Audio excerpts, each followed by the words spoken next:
दो फोन जो 20 से 22 हजार रुपए के प्राइस सेगमेंट में सबसे जबरदस्त कंपटीशन क्रिएट करते हैं, iQOO Z10 और Moto S60 Fusion। ये दोनों ही फोन काफी इंटरेस्टिंग और अभी रिसेंटली मैंने इन दोनों फोन को रिव्यू किया, बट मेरा सवाल यही था कि दोनों फोन में से आप लोगों के लिए कौन सा बेहतर है। तो आज कंपैरिजन की बातचीत करने वाले हैं इस वीडियो में। और उससे पहले सभी को इंदरी भाई की राम राम। पहले चैनल पर आए, सब्सक्राइब वाला बटन आप लोगों के लिए होता है, दबा देना ताकि आगे भी मुलाकात होती है। वेल सीधे अपन बात करते हैं यहाँ पे फोन के सबसे पहले लुक एंड फील को लेके।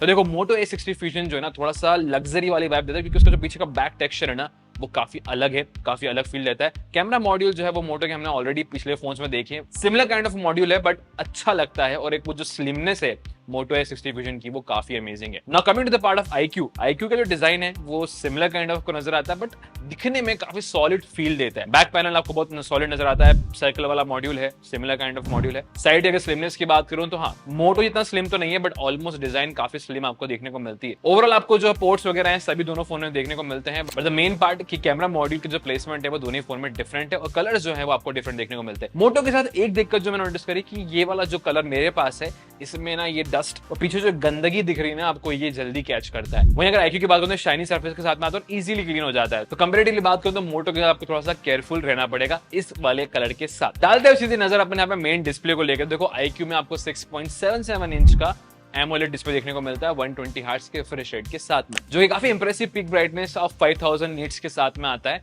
जो कि HBM है। हाईएस्ट आपको जो ब्राइटनेस देखने को मिलती है इन दिस सिनेरियो वो आपको 5000 मिलती है। और नॉर्मली अगर आप इसको यूज भी कर रहे हैं इन द सनलाइट, ये अच्छा रिस्पॉन्स देती है, डिस्प्ले आपको काफी क्लियरली नजर आ जाता है। वहीं अगर मैं बात करता हूँ Motorola के साथ, तो यहाँ पर आपको 6.67 इंच का POLED क्वाड कर्व डिस्प्ले देखने को मिलता है। यहाँ पर जो डिस्प्ले है वो दिखने में काफी शानदार है और जो कर्वनेस है वो काफी लोगों को इंप्रेस करती है। तो देखो ये फोन की खासियत है, Moto के साथ आपको कर्व डिस्प्ले देखने को मिलता है, विजुअल्स काफी अच्छे आ जाते हैं, बेजल्स काफी कम नजर आते हैं, तो वो एक्सपीरियंस आपको जो व्यूइंग का एक्सपीरियंस है वो कहीं ना कहीं बेहतर हो जाता है ऑन द Motorola। और एक और चीज जो मैंने यहाँ पे नोटिस करी Motorola के साथ में कि ये पैंटोन के साथ में आता है, तो जिसके साथ कलर जो एक्यूरेसी है वो काफी शानदार देखने को मिलती है। तो Moto के साथ आपको डिस्प्ले थोड़ा सा, मुझे पर्सनली लगा कि Motorola का डिस्प्ले ज्यादा क्रिस्प और कलर्स वगैरह काफी एक्यूरेट दे रहा है। वेल iQOO का डिस्प्ले बुरा नहीं है, दोनों आपको 120 हर्ट्ज के रिफ्रेश रेट के साथ में मिलता है, तो गेमिंग वगैरह दोनों फोन पे आराम से कर सकते हो। और दोनों फोन की जो सबसे बड़ी बात है वो है परफॉर्मेंस। देखो परफॉर्मेंस की जब हम लोग बात करते हैं, iQOO आता है स्नैपड्रैगन के 7S Gen 3 प्रोसेसर के साथ में,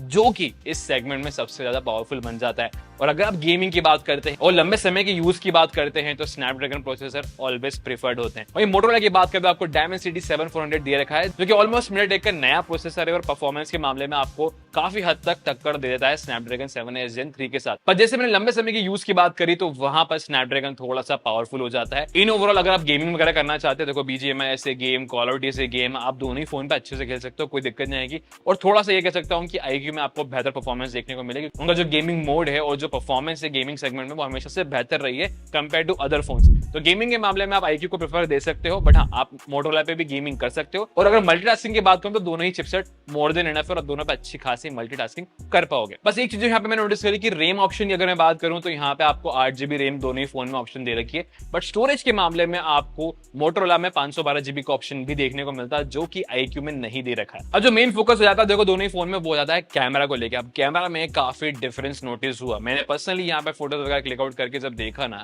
तो Motorola कहीं ना कहीं बेहतर फोटोज क्लिक आउट करा था। वेल सेंसर के मामले अगर बात करूं तो iQOO भी कम नहीं है। सोनी का आपको 50 मेगापिक्सल मेन सेंसर दे रखा है और 2 मेगापिक्सल का आपको डेप्थ सेंसर प्रोवाइड कर रखा है iQOO पे।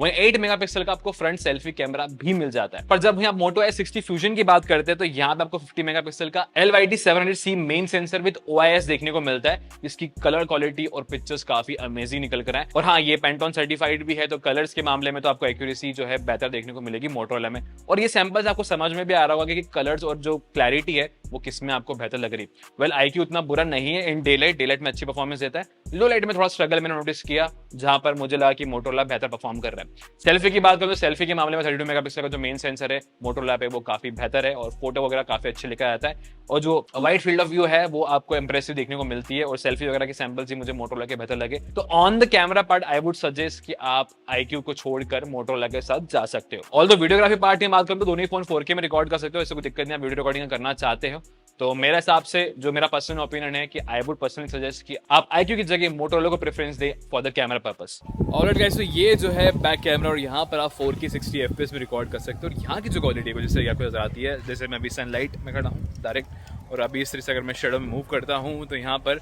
कलर्स जो हैं और लाइट जो है कितनी प्रॉपर मेंटेन करके रखता है आपको समझ में आ रहा होगा। कैसा लगा कैमरा कमेंट की जरूरत है। और गाइस तो ये जो फुटेज आप देख रहे हैं इसके फ्रंट सेल्फी कैमरा से रिकॉर्ड हो रहे हैं और यहाँ पर आपको 4K 30 FPS का ऑप्शन दे रखा है। क्वालिटी जो है कुछ इस तरह की मिल जाती है। वेलकमिंग टू द सनलाइट, यहाँ पर आपको कुछ इस तरह का जो कलर डिफरेंस है देखने को मिलता है। डायरेक्ट सनलाइट में खड़ा हूँ मैं, देख सकते हो इस तरफ सन है, और अगर मैं अगेंस्ट द सन हूँ तो यहाँ पे कितने अच्छी तरीके से ये मेरे फेस को मेंटेन करके रख रहा है, तो ये मुझे काफी अच्छा लगा यहाँ पे। This camera sample has been recorded from the back camera where I'm recording at 4K 30 FPS and the quality is like that. I mean, as I'm moving towards the sun, the colors, the shadows and everything has been quite maintained. और guys तो ये जो footage आप देख रहे हैं ये इसके फ्रंट सेल्फी कैमरा से रिकॉर्ड हो रही है। यहाँ पर जो क्वालिटी को जिस तरह की आपको मिलेगी, डे सनलाइट में रिकॉर्ड कर रहा हूँ, पीछे की तरफ देख सकते हो सन एकदम चरम पर है और किस तरीके से कलर्स मेंटेन करता है ये आपको समझ में आ रहा है। क्वालिटी कैसी लगी कमेंट करके। अब बैटरी के मामले में डेफिनेटली iQOO Z10 बहुत आगे निकल जाता है क्योंकि इसमें आपको 7300 mAh की बैटरी दे रखी है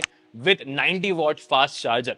तो ऑलमोस्ट अगर आप एक अच्छी तगड़ी बैटरी चाहते हो, और अभी की जैसा मार्केट चल रहा है काफी लोग आजकल बड़ी बैटरी वाले फोन खरीद रहे हैं क्योंकि उनको चार्ज करना ना पड़े, और जिस तरीके से मॉड्यूल आ गए हैं आजकल के बैटरी के वो काफी स्लिम होते जा रहे हैं। तो एज पर द प्रेफरेंस में यहाँ पे जिनको बैटरी ज्यादा चाहिए 7300 mAh की बैटरी आपको काफी जबरदस्त मिल जाती है on the iQOO। On the Motorola वैसे आपको हमें 5500 mAh की बैटरी दे रखी है जो कि बुरी नहीं है। ये हम लोग वैसे ऑलमोस्ट 1-2 साल के पुराने फोन में भी देखते आए हैं, तो उतना ज्यादा मुझे इंप्रेस नहीं किया ऑन द बैटरी पार्ट। और यहाँ पे चार्जिंग स्पीड भी जो है 68 वॉट की है, तो चार्जिंग स्पीड भी थोड़ी सी स्लो है कंपेयर टू iQOO। तो बैटरी चाहिए iQOO आपकी प्रेफरेंस बेहतर रहेगी। अब बिल्ट एंड ड्यूरेबिलिटी की बात कर लेते हो। देखो बिल्ट एंड ड्यूरेबिलिटी के मामले में iQOO में आपको ड्यूरेबिलिटी वाइज फोन काफी सॉलिड फील होता है, बट उसमें कोई भी IP रेटिंग मेंशन नहीं कर रखी है। हाँ, हल्के फुल्के छींटे वगैरह लग रहे हैं तो फोन सर्वाइव कर जाएगा, बट आजकल के टाइम में हम लोग ये बात क्लियरली जानते हैं कि फोन में कितना ज्यादा यहाँ पर फोकस किया जा रहा है वाटर रेटिंग को लेकर। 68-69 IPX आपको आराम से फोन में मिल जाता है और वो मोटोरोला आपको प्रोवाइड करता है। मोटोरोला में आपको कॉर्निंग गोरिल्ला ग्लास दे रखा है ऑन द डिस्प्ले जो आपको हेवी प्रोटेक्शन देता है आपकी डिस्प्ले को। साथ ही IP68 और 69 रेटिंग है ताकि आप डस्ट और वाटर से आपको प्रोटेक्शन मिल जाती है। एंड द बेस्ट पार्ट, ये मिलिट्री ग्रेड सर्टिफिकेशन 810H के साथ में भी आता है। तो on the point Motorola H60 fusion में आपको बेहतर ड्यूरेबिलिटी देखने को मिलेगी क्योंकि इसकी ओवरऑल प्रोटेक्शन काफी सॉलिड है। अब सॉफ्टवेयर एक्सपीरियंस की बात करूं तो देखो दो चीजें जो मैटर करती हैं। एक होती है जो क्लीन OS चाहते हैं,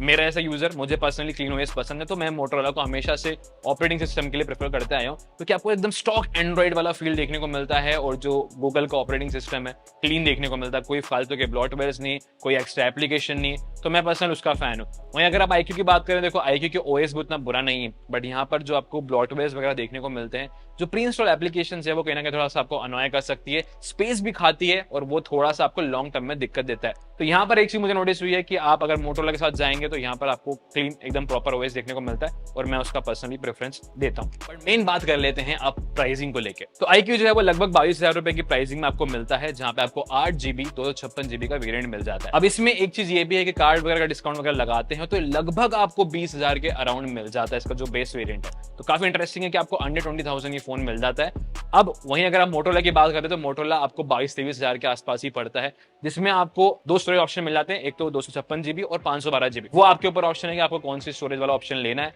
तो उसके हिसाब से प्राइसिंग थोड़ी सी वैल्यू कर जाती है। बट लगभग आपको ये दोनों फोन जो 22-23,000 के आसपास में मिल जाते हैं। अब मेन सवाल यही है कि दोनों में से किसके लिए क्या बेहतर है। तो भैया जिनको बैटरी अच्छी चाहिए और जिनको प्रोसेसर थोड़ा परफॉर्मेंस वाइज गेमिंग के हिसाब से भी चाहिए तो वो लोग iQOO के साथ जाएं, बट जिनको कैमरा और ओवरऑल परफॉर्मेंस बेहतर चाहिए तो आई वुड सजेस्ट कि मोटोरोला एक अच्छा पिक है इस प्राइसिंग के अराउंड। ये मेरा पर्सनल ओपिनियन है। अगर आपको कोई सवाल है, डाउट है तो कमेंट सेक्शन में बिल्कुल कमेंट बिंदास से करो, हम आपको हेल्प आउट करेंगे। और हाँ, अगर फोन चेकआउट करना है तो लिंक्स डिस्क्रिप्शन में दे दूंगा, वहां से आप चेकआउट भी कर सकते हो। अच्छा लगा ये वीडियो तो लाइक करो, शेयर करो और पहली बार आयो सब्सक्राइब वाला बटन दबा के देना ताकि आगे मुलाकात होती रहे। मिलेंगे जल्द नेक्स्ट वीडियो में, तब तक के लिए स्टे ट्यून्ड रहिएगा इंदौरी एक्सप्लोरर के साथ।